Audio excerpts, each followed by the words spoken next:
La Gran Renuncia es auspiciado por Workation Planet, la agencia de retiros empresariales en los mejores entornos rurales de la Argentina. Si eres gerente de una empresa remota o híbrida, te ayudamos a fortalecer la conexión entre tus colaboradores compartiendo experiencias grupales únicas en un entorno de plena naturaleza. Y si eres nómada digital, te invitamos a sumarte a nuestra comunidad para descubrir los mejores destinos de Argentina mientras trabajas. Ingresa a www.workationplanet.co y entérate de todo lo que tenemos para ofrecerte. Workation Planet te invita a disfrutar el siguiente episodio de La Gran Renuncia. Bienvenidos a un nuevo capítulo de La Gran Renuncia. Nuestra invitada de hoy es Han Talbot. Han se especializa en gerenciar proyectos de mercadeo y contenido digital mientras viaja por diferentes países. Sus experiencias y aprendizajes los comparte en su blog Hans Meets World. También dirige un podcast, The Remote Life, donde entrevista a personas referentes en el nomadismo digital y trabajo remoto. Ha colaborado en el desarrollo de programas orientados al nomadismo digital en Croacia y Herzegovina. Bienvenidos a La Gran Renuncia, claves para una gerencia remota. Han, bienvenida y gracias por aceptar nuestra invitación. Han, tienes varios años de experiencia como nómada digital. Si comenzaras de cero, ¿qué harías diferente de cuando comenzaste? Gosh, that is a big question. I think the biggest thing for me is that I guess my nomad journey has been going on for a while. So I've been on off remote for about 10 years. It really began when I did my study abroad year in Brazil. But then there's just several parts. For example, I was thinking when I went freelance, I would do going freelance very differently. And I guess that's sort of a big thing that I would maybe do differently is that I wouldn't have gone cold turkey, as it were. I wouldn't have just gone straight from being full-time employed to freelancing and kind of sort of throwing myself in the deep end. One thing I would have definitely done differently is getting the freelance work up first and building that portfolio up first before then making that big leap to becoming a freelancer and then consequently doing remote work too. Just easing myself into it as opposed to jumping full on into it. Han, cuando visitas un país por primera vez, ¿qué actividades realizas? O sea, llegando al país, ¿qué es lo primero que haces? Double checking Wi-Fi and data is a big one. I'm quite lucky that my UK SIM covers most of Europe. It's not even just the EU; it covers most of Europe. So from that perspective, I'm good. But making sure that I'm connected first of all is a big part of it. I try to do obviously a bit of research before I go. I'll have normally booked accommodation, or I'll have my goals for going to a different destination.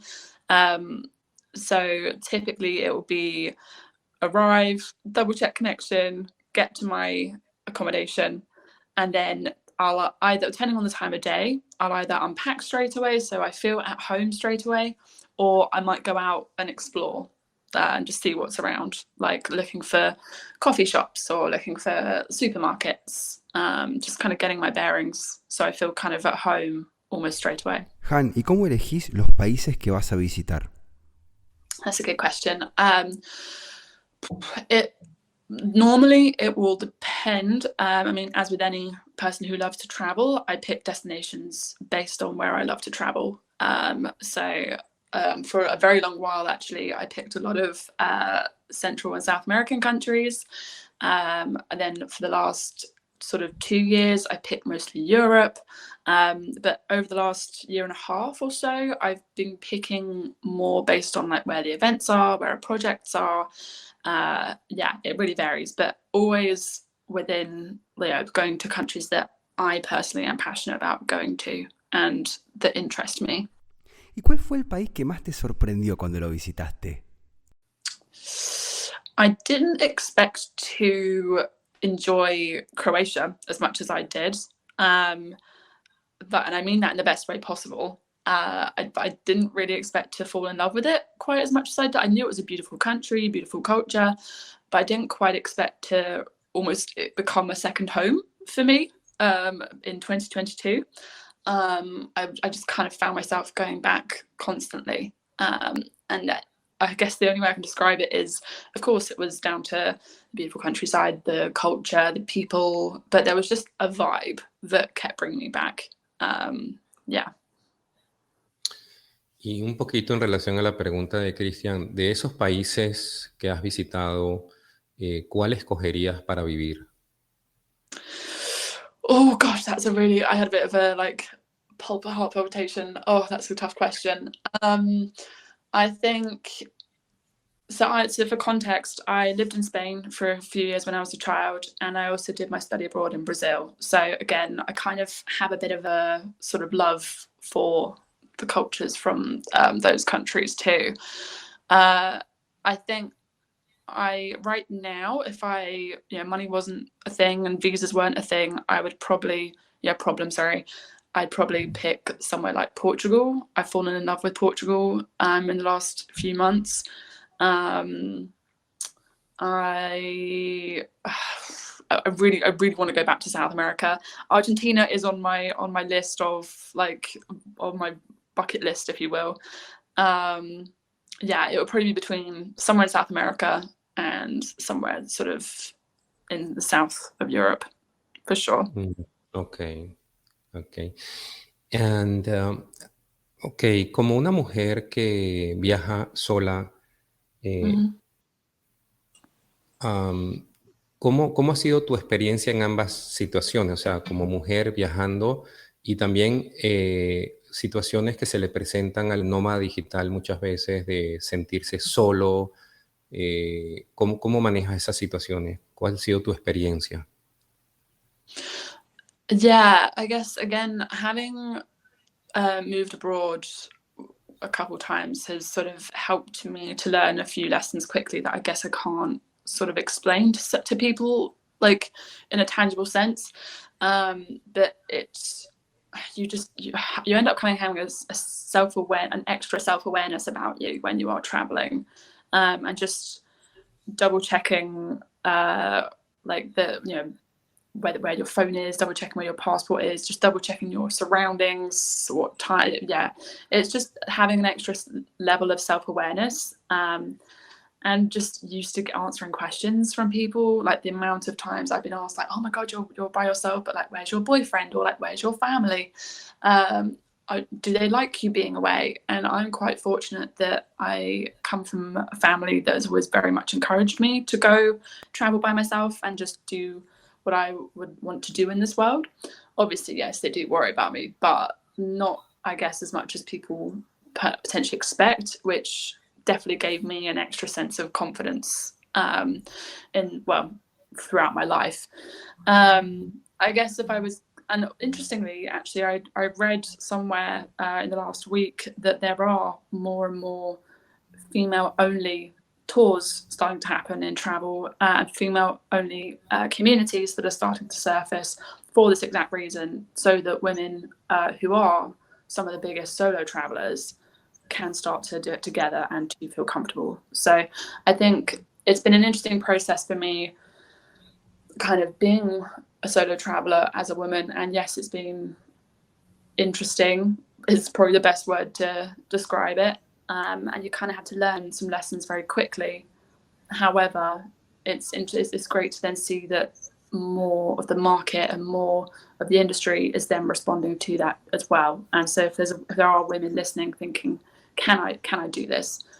You absolutely can. And there is a lot more structure and business in place to help you do that now as well. Han, ¿cómo ha sido tu experiencia en Sudamérica, en Latinoamérica?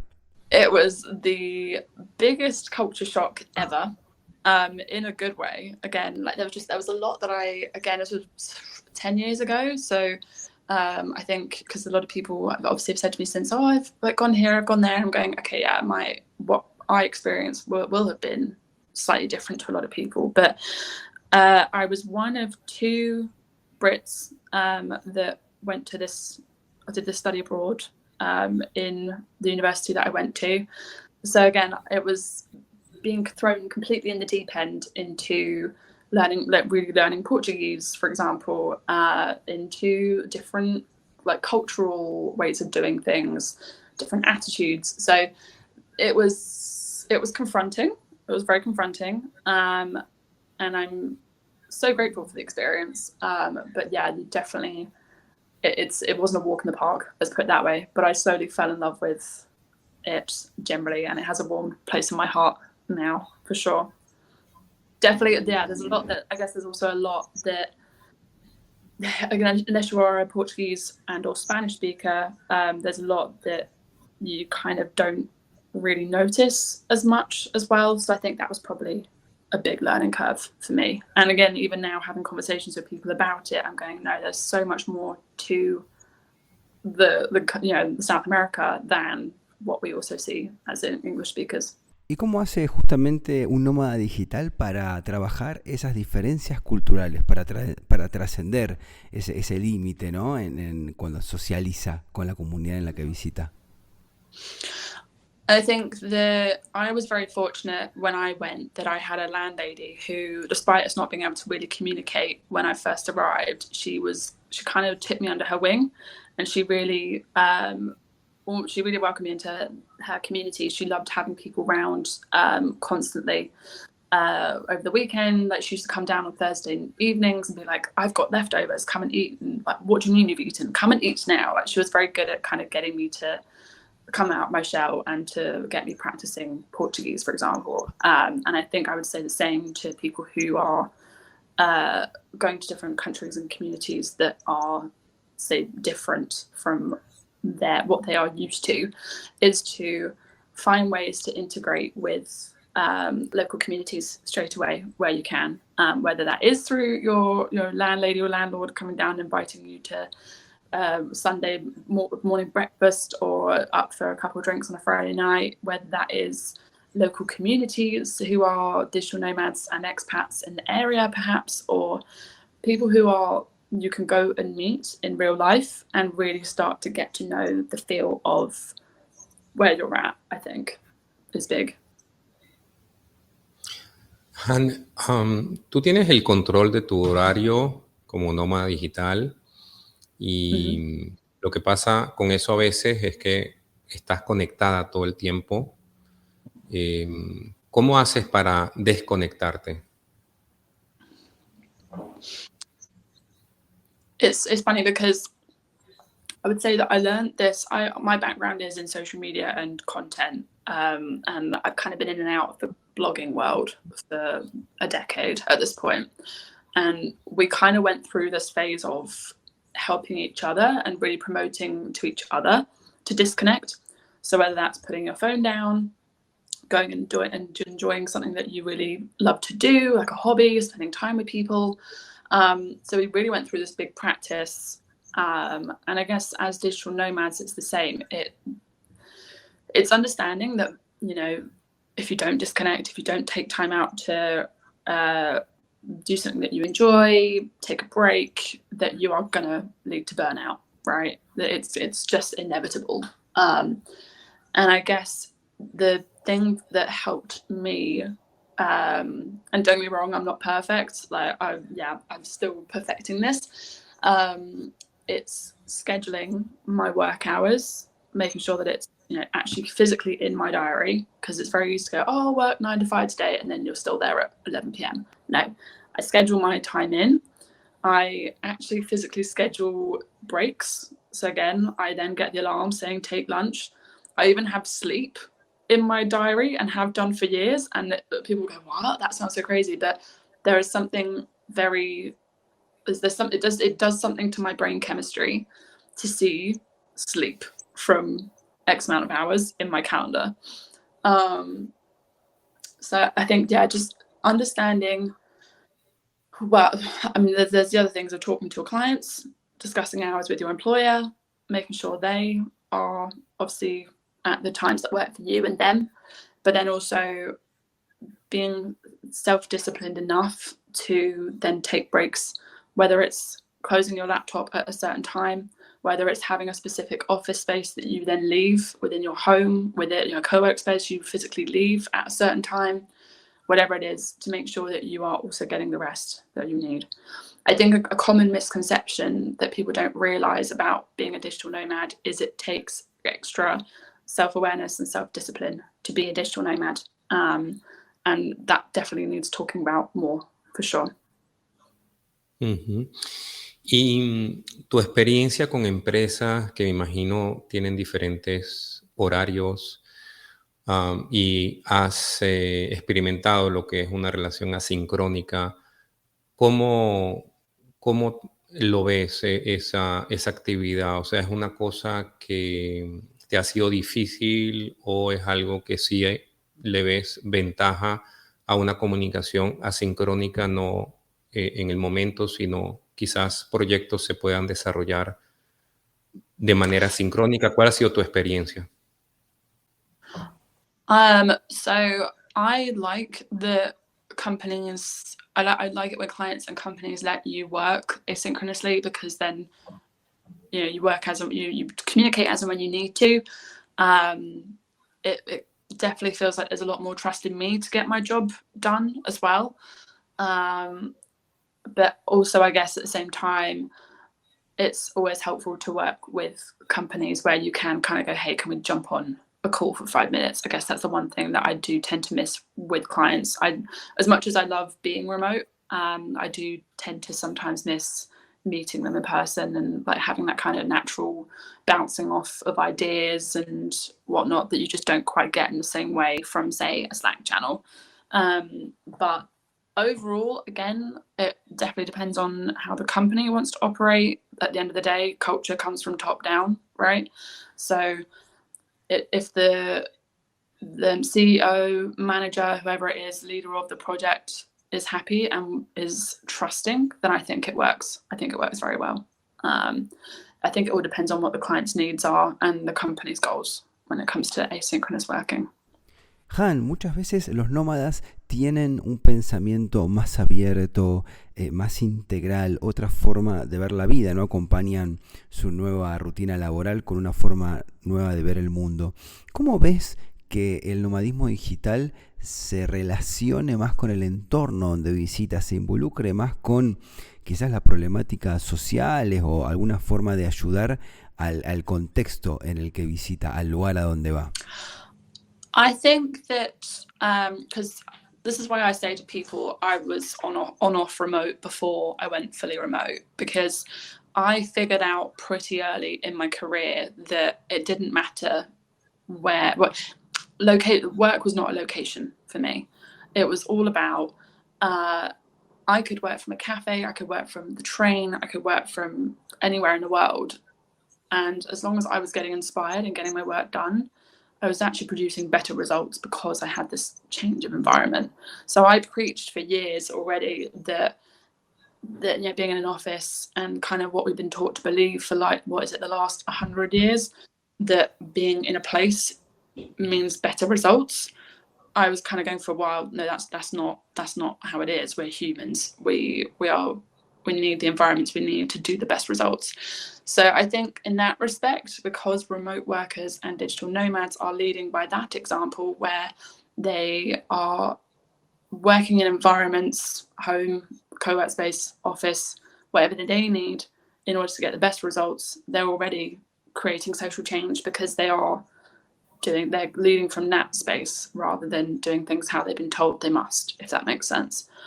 I think there are definitely plenty of initiatives where nomads are giving back to the communities they go to, and I'll be curious to see how this evolves as well.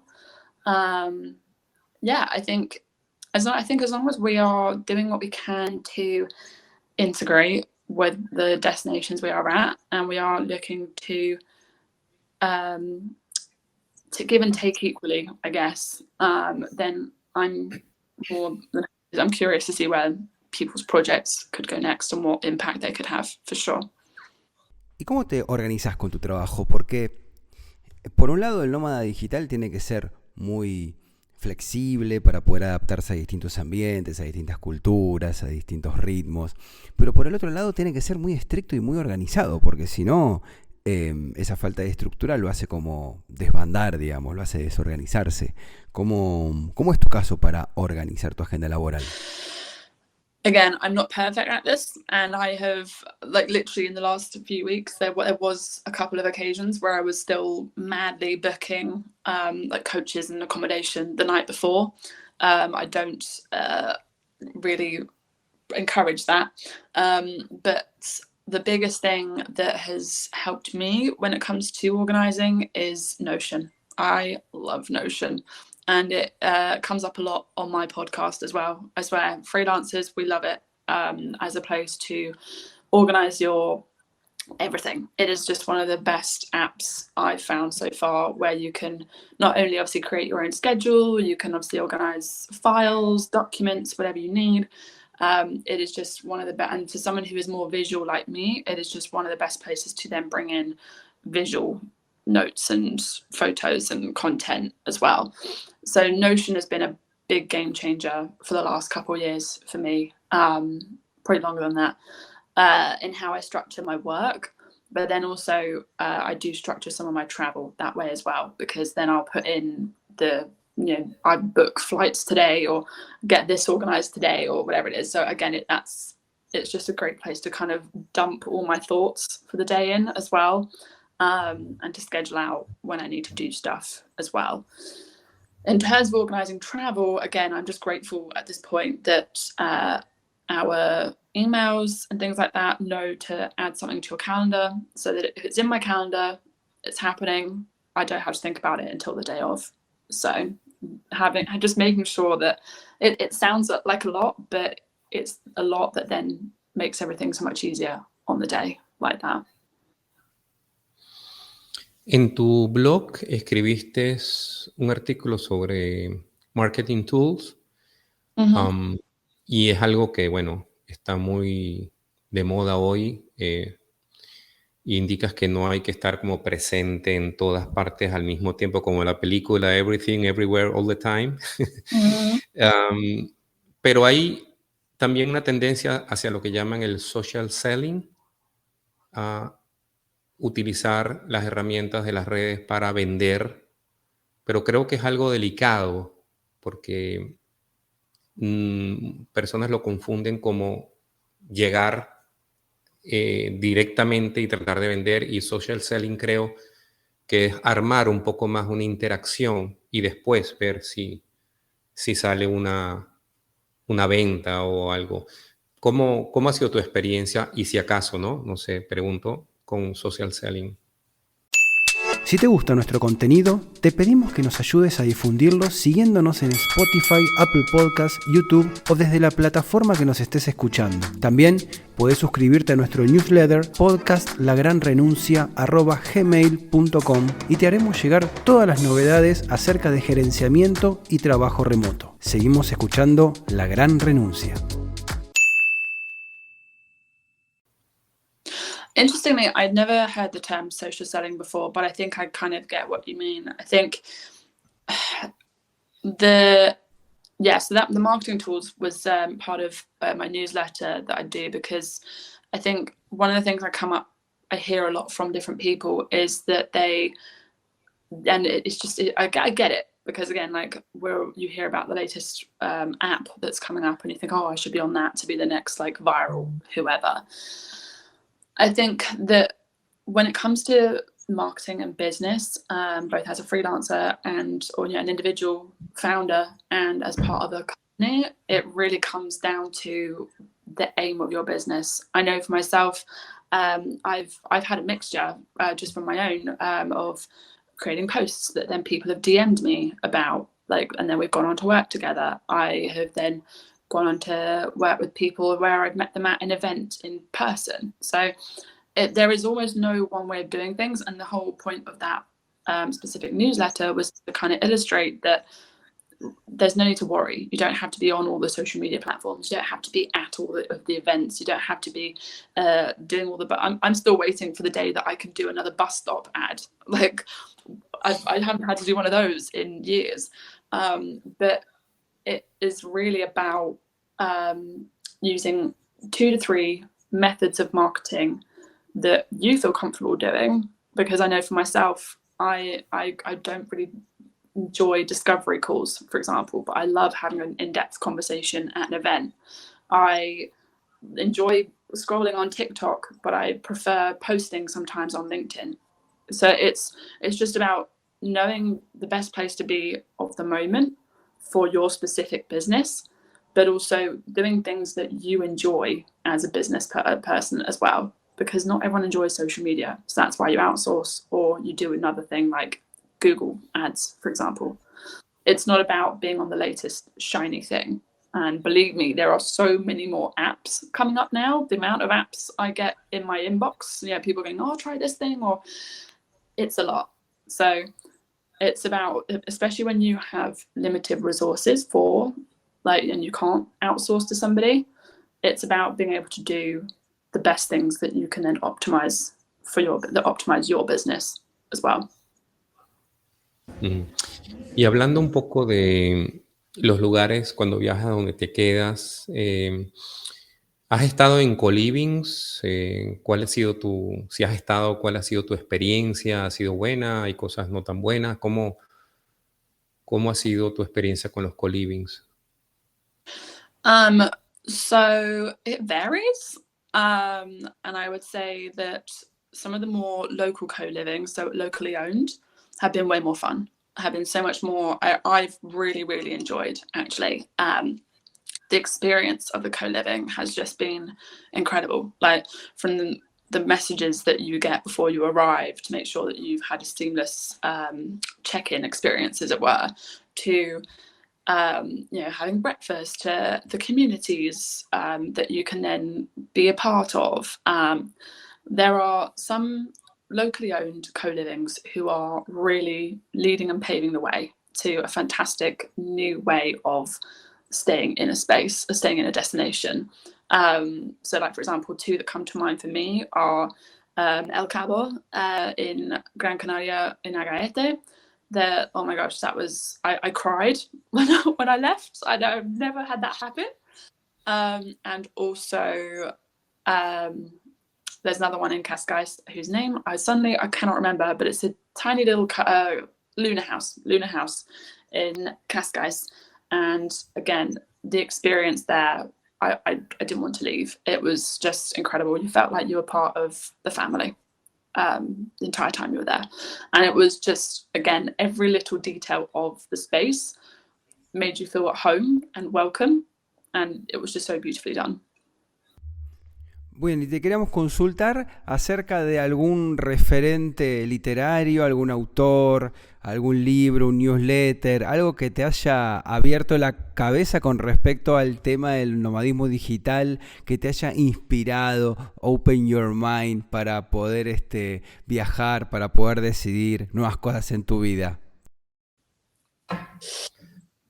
Oh, so I guess 2 come to mind. I mean, I love reading, so just reading in general, go do it. But I think, and I was going to say, that's also a marketing thing. Like, marketers are always reading, always learning. Business leaders, always reading, always learning.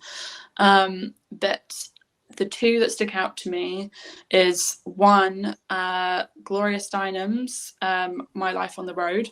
That changed my whole concept of what it means to have a home. I say in air quotes. And that's where I created Home is Where My Laptop Is, from reading that book. And then the second one, which comes up on my podcast a lot, and that's why it sticks out in my mind, is The Artist's Way. And it's a workbook, a 12-week workbook that you work through. And again, it's just a really great way to sort of rediscover that kind of inner child excitement, inspiration for your creativity, but you don't have to be necessarily a quote unquote creative person in order to read it. You could be like somebody who is, works in, say, for example, accounting or real estate, but you love the guitar, for example. So it's just rediscovering that sort of creative part of you again. And yeah, I come back to it, and my podcast guests are constantly talking about it as well, for sure. Bueno, y también preguntarte cuáles son las vías de comunicación para que los oyentes puedan contactar con vos. So where to find me? So if they want to chat to me, the best, well, I'm on all the socials. I know I just said don't be on it, but I work in social media and marketing. So you can find me Han Meets World on everything, but you'll probably most likely get a quicker reply from Instagram and LinkedIn. And then, yeah, the Remote Life podcast is on all platforms, including Spotify, Audible, and YouTube. Han, te quería preguntar sobre la tendencia hoy en día de los cafés, de los restaurantes. Está el término que leí en uno de tus posts de laptop friendly, que no lo había escuchado, aunque tiene tiempo ese término, que sería como lugar amigable a las computadoras portátiles, pero mejor laptop friendly. Y estaba pensando que, por ejemplo, en lugares como en París, en Francia, sí había la disposición de los cafés a la persona que quería leer, iba con su libro y se podía sentar tranquilo un tiempo X, solamente tomando una copa de vino. Pero hay lugares que no, ¿no? Hay lugares que son más cuánto tiempo vas a estar sentado para que venga otra persona. ¿Cómo ves ese desarrollo de los cafés, los restaurantes, con este nuevo reto de un público que quiere ir y sentarse ahí y trabajar? Yeah, this is a big one that's come up. It started in London years ago, where many cafes, because there was definitely a time where you could go in and just sit with your laptop and order, and people. I think there's it's kind of like it's like a partnership, I guess, with both the individual worker and also the cafe / restaurant, right? On the one hand, there used to be a culture where you could go in, get coffee and work, and cafes wouldn't mind. I remember like parts of central London, which you wouldn't believe now you could do that. But then there did start being, and now I'm seeing it more and more as I go to different destinations, more cafes and restaurants are saying they have no laptop signs for their tables, for different tables. So for example, there's a couple of places in Madrid I remember saying had written no laptops on weekends, for example. So there was definitely, again, it's understandable. Again, like Saturdays are for brunches and for having a good coffee. Who needs their laptop out? So I think there's it's that sort of recognition of the culture and where we are going now. But then also I think there's also, of course, accountability and ownership on the remote worker as well. At the end of the day, the cafe is not responsible for your work time. It's not responsible to be your office. So I know that when I was in Lagos in Portugal a couple of weeks ago, the most, I think 3 to 4 cafes that were kind of more on the Instagrammable laptop, what you might assume laptop friendly side, had no laptop tables. And I know that I had one conversation with a cafe there, and they said on Instagram, and they said, no, we've had to put these measures in place because we keep getting these workers who are then stopping people who are paying for breakfast. For example, we've had to turn them away because there was somebody with a laptop at the table. So I think there's this kind of partnership that we kind of have to start having with cafes and remote workers, where we start actually creating this new culture and building this respectful culture of, yes, we would like to work from your cafe, however, they are also a business that needs to make money. And I guess it's just sort of understanding how you use that cafe too, because I know some people like to go to a cafe with their book and their glass of wine, and they're happy for the background noise. I was going to say also there was one thing that I've heard about, and I think it was Vietnam. Someone was saying in Vietnam there is now a new co-working cafe. So it's somewhere between a regular cafe and a co-work space where people come in and actually can work. So again, I'll be curious to see if there are more sort of businesses and spaces that open up that are like that kind of mixture between a cafe and a co-work space, so that then people who just want to enjoy their glass of wine and read a good book can go to a cafe, be uninterrupted, and enjoy their time there.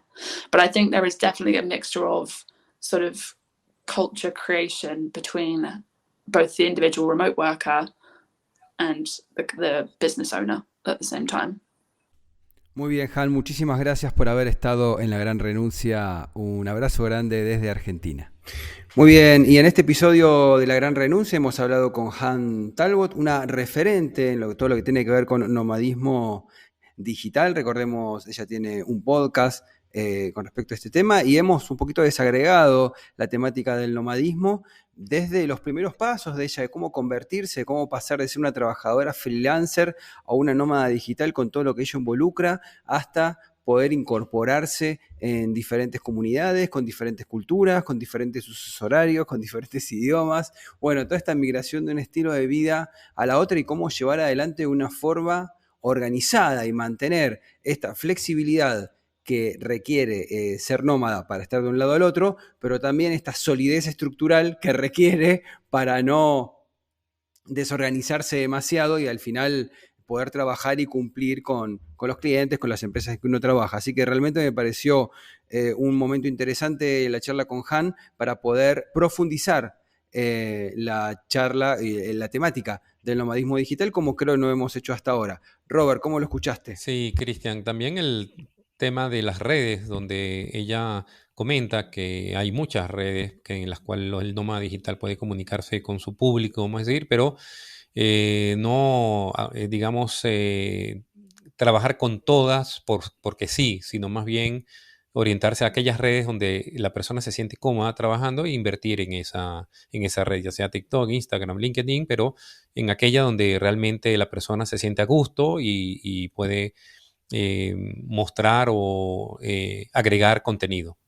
Y le mandamos un saludo grande a la gente del coworking La Cañada Multiespacio. Vos sabés que el norte de la provincia de Córdoba, en la República Argentina, es un lugar ideal para venir a hacer tus retiros empresariales. También es un lugar ideal, si sos nómada digital, para venir a pasarte unos días y trabajar disfrutando del entorno, del paisaje, de las sierras y los ríos. Bueno, tenés un coworking ideal para esto, que es La Cañada Multiespacio, en un lugar tan pero tan lindo como es Villa Yardino. Te lo recomendamos.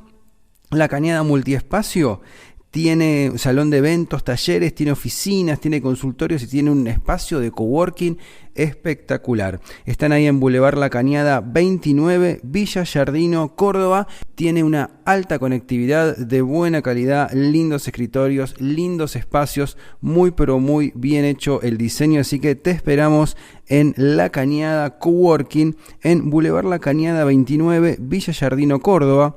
Para comunicarte, 3548 40 90 90.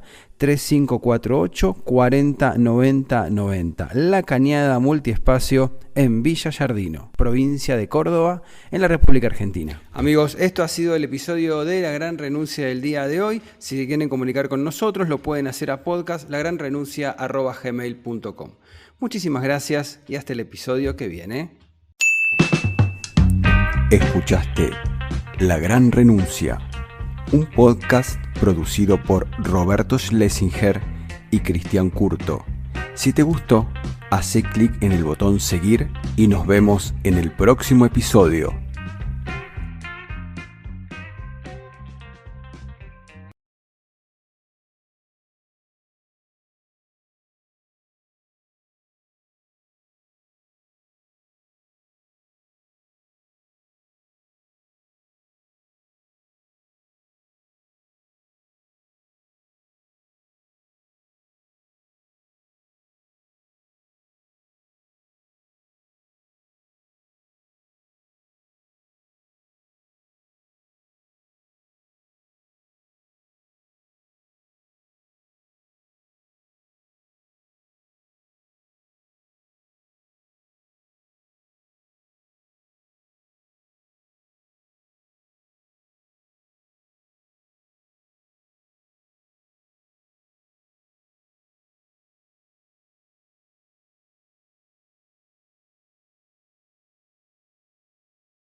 Esto ha sido La Gran Renuncia. Para comunicarse con nosotros lo pueden hacer a nuestro mail podcastlagranrenuncia@gmail.com. Muchísimas gracias y hasta el episodio que viene.